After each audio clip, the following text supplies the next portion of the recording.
So today we'll begin with eyebrows, and for the brows I will start by taming the brows, and to do that I'll use my spoolie brush to take some hair wax and use it to brush the brow hair upward.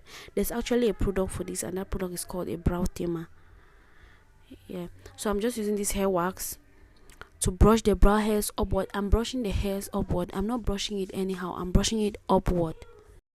After brushing the hair, I'll let it dry, and then I go in with some powder.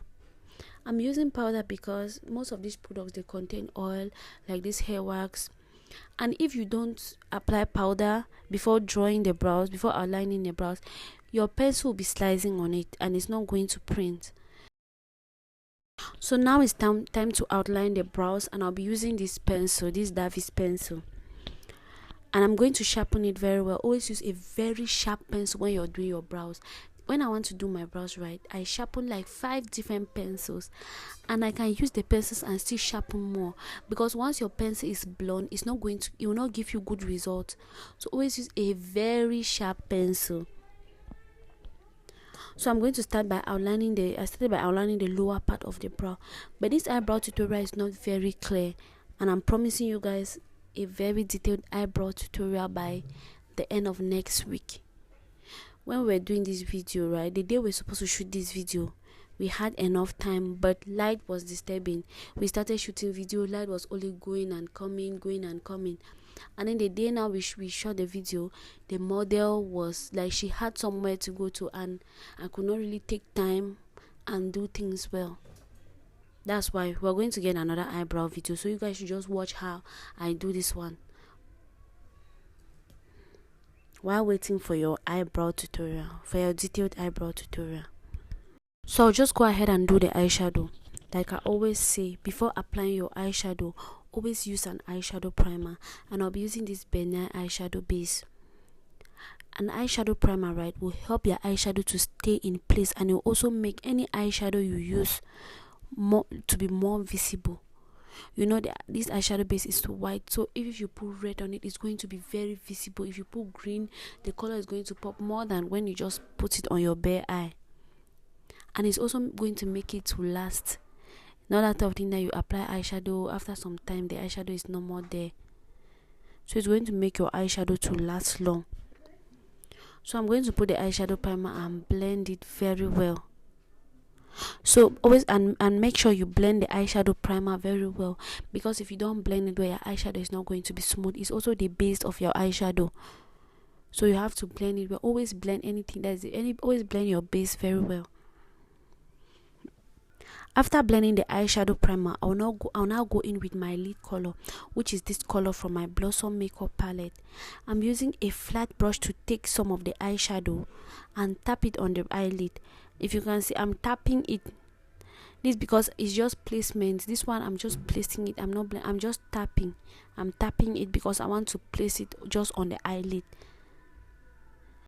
After applying the lid color, I'll then go in with a fluffy brush to take some of this brown color, this brown eyeshadow from the same palette, and I use it now to apply at the outer lid, at the outer corner of the eye, the outer V of the eye.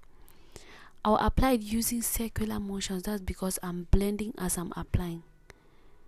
And I'm applying it using circular motions. Please take note of how I'm blending it. It depends. Like I told you, the other one I was tapping it, and this one now I'm using circular motions to blend.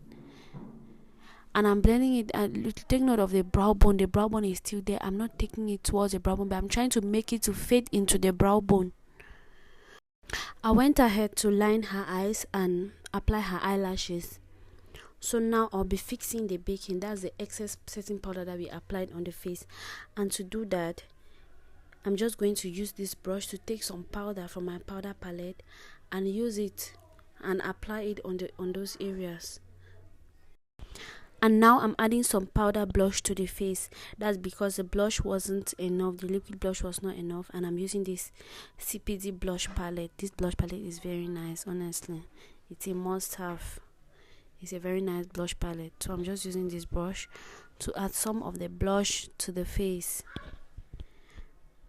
So after adding the blush, I will now take my fluffy brush, the big brush I used, and I'm going to use it to blend the face, to make sure that everything is well blended, nicely blended before I set it.